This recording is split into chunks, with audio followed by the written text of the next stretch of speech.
Bonjour, je suis Silué David et je voudrais souhaiter la bienvenue à tous à cette émission Fraîche Rosée. Fraîche Rosée est une production de l'Église missionnaire de la Nouvelle Alliance de Côte d'Ivoire, Temple de Dakar, située à la Riviera Palmeraie-Bessikwa. Le but de cette émission, c'est de rester bibliocentriste, j'allais dire à la limite christocentrique, à savoir fixer le regard sur la personne de Jésus, rien que Jésus. Jésus parce que c'est lui l'espérance que Dieu a donnée à l'humanité. Jésus parce que c'est par lui et c'est pour lui que nous sommes.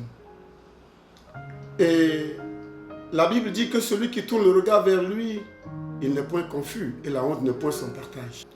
Notre société croule sous le poids de beaucoup d'angoisses. Les hommes et les femmes sont chaque jour sujets à l'angoisse, à la douleur, à la tristesse, à l'anxiété, au désespoir. Notre humanité est auprès d'une source, mais ne la voit pas et n'y en tire pas profit. Nous avons voulu cette émission pour aider tous ceux qui nous suivent à venir à cette source qu'est Jésus-Christ, de s'y abreuver et de retrouver l'espoir de la vie. La Bible nous enseigne dans le livre de Romains que l'espérance que Dieu nous a donnée en Jésus-Christ, elle ne trompe point. Notre sujet va se trouver dans le psaume 118 et nous allons commencer la lecture à partir du verset 5. Du sein de la détresse, j'ai invoqué l'Éternel. L'Éternel m'a exaucé, m'a mis au large. L'Éternel est pour moi, je ne crains rien. Que peuvent me faire des hommes? L'Éternel est mon secours, et je me réjouis à la vue de mes ennemis. Mieux vaut chercher un refuge en l'Éternel que de se confier à l'homme. Mieux vaut chercher un refuge en l'Éternel que de se confier aux grands. Toutes les nations m'environnaient. Au nom de l'Éternel, je les taille en pièces. Elles m'environnaient, m'enveloppaient. Au nom de l'Éternel, je les taille en pièces. Elles m'environnaient comme des abeilles, elles s'éteignent comme un feu d'épines. Au nom de l'Éternel, je les taille en pièces. Tu me poussais pour me faire tomber, mais l'Éternel m'a secouru. L'Éternel est ma force et le sujet de mes louanges. C'est lui qui m'a sauvé. Des cris de triomphe et de salut s'élèvent dans les tentes des justes. La droite de l'Éternel manifeste sa puissance. La droite de l'Éternel est élevée, la droite de l'Éternel manifeste sa puissance. Je ne mourrai point, je vivrai et je raconterai les œuvres de l'Éternel. L'Éternel m'a châtié, mais il ne m'a pas livré à la mort. Amen. Nous sommes ici devant un psaume, un texte biblique où le psalmiste a vécu une expérience assez spéciale. C'est l'expérience de la douleur. C'est l'expérience de la souffrance, c'est l'expérience de la solitude, c'est l'expérience de l'abandon, c'est l'expérience des combats, c'est l'expérience des accusations, c'est l'expérience de l'ingratitude, c'est l'expérience de l'égoïsme des hommes. Il s'est trouvé dans une situation d'épreuve, il s'est trouvé dans une situation de combat, il s'est trouvé dans une situation, on va dire presque impossible. Il s'est trouvé dans une situation de douleur, dans un cadre de combat. Le combat, nous le connaissons tous et chacun de nous le mène d'une façon ou d'une autre. Personne ne peut vivre sans mener un combat. Soit ton combat est par rapport à ta situation professionnelle, parce qu'il te faut vivre de quelque chose. Soit ton combat est par rapport à ta santé elle-même, parce qu'il te faut vivre et t'épanouir. Soit ton combat est par rapport au lendemain de ta famille, soit ton combat est par rapport à ta situation conjugale, parce que Dieu nous a créés pour vivre avec les autres. Dieu nous a créés pour que nous puissions donner de l'amour et que nous puissions recevoir de l'amour. Le combat, il est à tous les niveaux de la vie. Mais le psalmiste, ici, lorsqu'il parle, il dit du fond de sa détresse. C'est-à-dire au milieu de son combat, au milieu de ses incertitudes, au milieu de ses inquiétudes, au milieu de ses angoisses, au milieu de ses peurs, au milieu de ses doutes. Il dit, j'ai invoqué l'Éternel. Et la suite dit, l'Éternel m'a exaucé. Tu connais un combat certainement. Tu connais une incertitude certainement. Tu connais une situation de douleur certainement. Mais le psalmiste nous donne ici le chemin. Il dit, au milieu de cette situation, au milieu de cette angoisse, au milieu de ce combat, il a compris une chose. S'il ne se fait pas aider, il ne s'en sortira pas. Beaucoup de gens perdent la vie, de gens vont jusqu'au suicide, parce qu'ils ne voient autour d'eux aucune aide. Ils ne voient autour d'eux aucune solution. Ils ne voient autour d'eux aucun secours. Le psalmiste a regardé autour de lui et il a compris une chose. S'il vit, il vit par la volonté de quelqu'un, c'est Dieu. Par conséquent, Dieu reste le seul secours, la seule source d'espérance, la seule personne sur qui il peut s'appuyer. Alors il dit, j'ai invoqué l'Éternel et l'Éternel m'a secouru. Cher ami, je voudrais que nous regardions un peu avec le psalmiste son expérience. Comment il a connu la guérison, comment il a connu la délivrance, comment il a été relevé de sa situation, comment il a été secouru. La première chose qu'il a faite, c'est d'abord de reconnaître son combat. C'est d'abord de reconnaître sa situation. Beaucoup de gens luttent pour nier leur situation, leur réalité. Beaucoup de gens luttent pour détourner le regard de la réalité qu'ils vivent. Le psalmiste n'a pas fait cela. Il a fixé le regard sur sa réalité.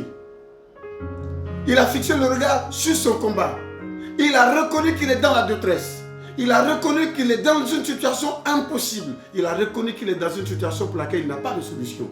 La première chose pour faire face à un combat, c'est de reconnaître le combat, l'existence du combat. Le déni de la réalité est la première étape de l'échec. Tu traverses une situation, tu traverses un combat, reconnais la réalité de ton combat. Reconnais que tu es dans une situation de détresse.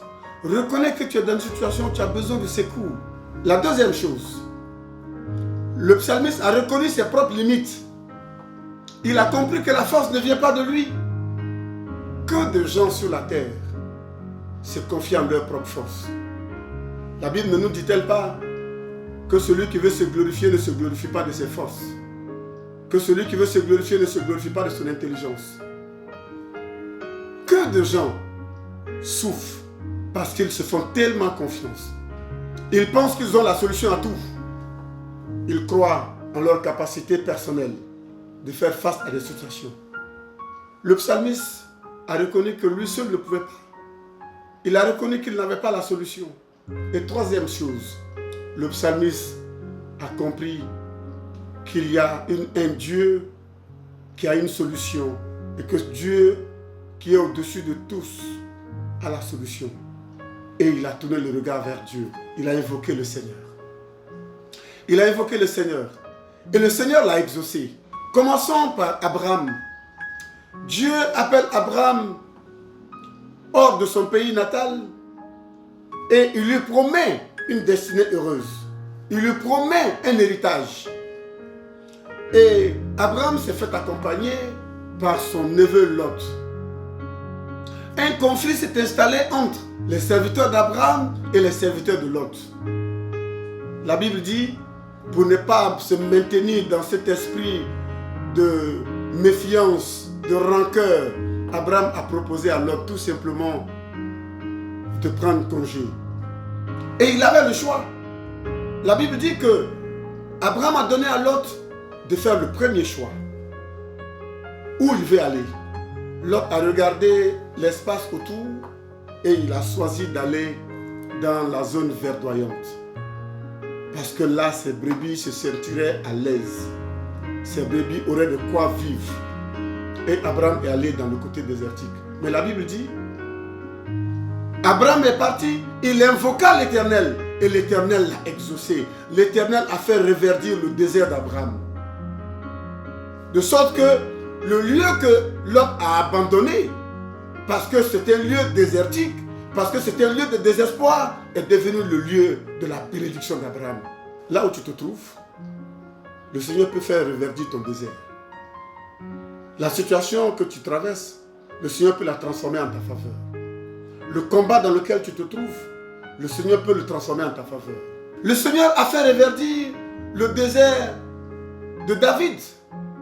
David était au service d'un roi rancunier, un roi méchant, Saül, qui, quand il ne se porte pas bien, c'est David qui vient le secourir. Mais une fois que Saül est en bonne santé, c'est David qui veut tuer. Certainement, tu as servi, tu as aidé, tu as même mis ta vie à la disposition de gens. Et pour te récompenser, après qu'ils aient été guéris, après qu'ils aient été socialement restaurés, après qu'ils aient été socialement bénis, après qu'ils aient retrouvé l'épanouissement qu'ils recherchaient, ils ont développé une inimitié contre toi. Ils t'ont pris en aversion et ils t'ont récompensé avec l'ingratitude. Ça aussi, c'est un combat que tu traverses. La Bible dit, Dieu a transformé la situation de David en sa faveur et a donné à David de prendre la position, le trône sur lequel était assis Saül, et il persécutait David. Dieu a donné à David le pouvoir sur Israël. Le Seigneur peut changer ta situation. Je voudrais que tu comprennes. Aucun désert n'a pour but de nous détruire. Le psalmiste dit ici, au milieu de sa détresse, il a invoqué le Seigneur et le Seigneur l'a exaucé. Tous les déserts par lesquels le Seigneur nous fait passer ont pour objet de nous valoriser. C'est dans le désert que nous apprenons le plus avec le Seigneur. C'est dans le désert que nous apprenons à compter sur lui. C'est dans le désert que le Seigneur bâtit notre vision. C'est dans le désert que le Seigneur bâtit nos caractères. C'est dans le désert que le Seigneur nous façonne. Dans le livre de Luc, chapitre 4, la Bible dit, après le baptême, le Saint-Esprit a conduit Jésus dans le désert pour un jeûne de 40 jours. Dans ce lieu désertique, où il n'y avait point d'amis, où il n'y avait point de famille, où il n'y avait point de compagnons, où il n'y avait point de restaurants, où il n'y avait point d'hôpitaux, où personne ne pouvait l'écouter. C'est dans ces lieux-là que Jésus a été façonné dans son caractère et dans sa vie. Et la Bible dit, au sortir du désert, sa renommée s'est accrue. Oui, chaque fois que tu sors du désert, il y a quelque chose qui s'ajoute dans ta vie. Et le Seigneur Jésus, qui est source de cette espérance, le Seigneur Jésus, qui est avec nous tous les jours, il a dit, ne crains rien, car je suis avec toi. Ce matin, je voudrais donc te dire, ne crains rien. Tu traverses une situation de combat, tu traverses un désert, tu es dans une situation d'impossibilité, tu subis l'ingratitude des hommes, tu subis l'incompréhension des hommes. Les hommes ont-ils levé l'inimitié contre toi, le glaive contre toi? Le psalmiste dit, du fond de ma détresse, j'ai invoqué l'Éternel et il m'a exaucé. Tourne le regard vers le Seigneur. Il nous écoute. C'est pour ça qu'il a donné Jésus comme espérance des nations. Pour que par Jésus-Christ, tu sois délivré. Je voudrais que tu saches cela. Notre monde aujourd'hui traverse une situation de catastrophe générale. C'est la présence du Covid-19. Cette famille de virus qu'aujourd'hui on reconnaît comme un virus virulent. Ça aussi c'est un désespoir. C'est un combat devant lequel le monde se trouve. Mais je voudrais dire à quelqu'un, ne désespérez pas. Et ne désespérons pas. Jésus est avec nous. Et Jésus va nous sortir de cette situation. Il n'a pas abandonné sa créature. Il n'a pas abandonné le monde. Il n'a pas abandonné les hommes. C'est vrai, notre propre vie, notre propre comportement peut nous amener à un combat. Mais ça ne signifie pas que le Seigneur nous abandonne dans ce combat. Ce virus, il n'est pas important de savoir d'où il vient. Il n'est pas important de savoir si c'est une fabrication des hommes ou pas. Ce qui est important de savoir, c'est est-ce que nous allons nous en sortir? Oui, nous allons nous en sortir parce que le Seigneur est au contrôle. Le Seigneur va nous donner la solution et l'humanité s'en sortira victorieuse. Le Seigneur est un Dieu de secours.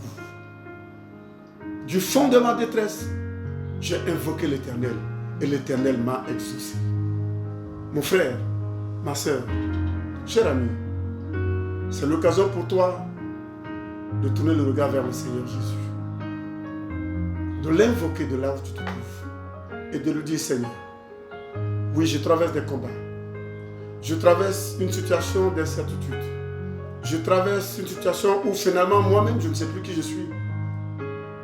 suis perdu, je suis angoissé, je suis malheureux, je suis attristé, je suis désespéré. Mais je fais comme ce psalmiste. Du fond de ma détresse, dans les profondeurs de ma détresse, dans la profondeur de mes larmes, je tourne le regard vers toi. Et j'ai la certitude que tu m'exauces et que tu me délivres, que tu m'apportes le secours. Aujourd'hui, je voulais te donner donc cette note d'espoir et te dire simplement: l'espérance que nous avons en Jésus-Christ ne nous trompe point. Parce que Dieu a déclaré par sa parole: quiconque invoquera son nom sera sauvé. Tu peux être sauvé de ta situation. Le psalmiste a fait l'expérience. J'ai fait l'expérience. David a fait l'expérience. Abraham a fait l'expérience. Paul a fait l'expérience. Des hommes et des femmes aujourd'hui continuent de faire l'expérience du secours que Dieu apporte à tous ceux qui tournent le regard vers lui. Que Dieu t'apporte son secours. Qu'il te délivre de là où tu te trouves. Qu'il te délivre dans ton combat. Qu'il te donne la victoire dans le combat. Qu'il t'apporte son secours et que tu dises comme ce psalmiste: béni soit l'Éternel qui m'a secouru. Parce que tu me poussais pour me faire tomber, mais l'Éternel m'a délivré. Tu avais dressé contre moi des embûches, mais l'Éternel m'a secouru. L'Éternel te secourt. Qu'il bénisse ta vie et qu'il te fasse vivre des temps de rafraîchissement, des temps de vie, des temps de gloire et des temps de joie. Au nom de Jésus.